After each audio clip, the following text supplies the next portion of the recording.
Kakapasok lang na balita, naglabas na ng show cause order ang Senado laban.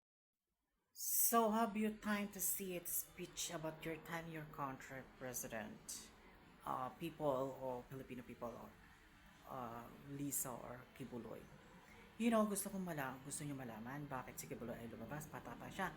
Because yung si Kibuloy na kumikita ng money about the gambling or foreign victim in Asia, $2 million or $1 million or anything else about us, sliding, volley scam, sniper, anything or what else problem, fake prophet in the Philippines.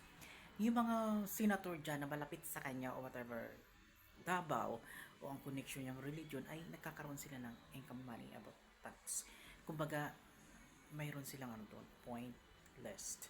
O kumikita sila kahit si Kibuloy na wala na dyan for anything. Because the Kibuloy spoke to the Philippine evil.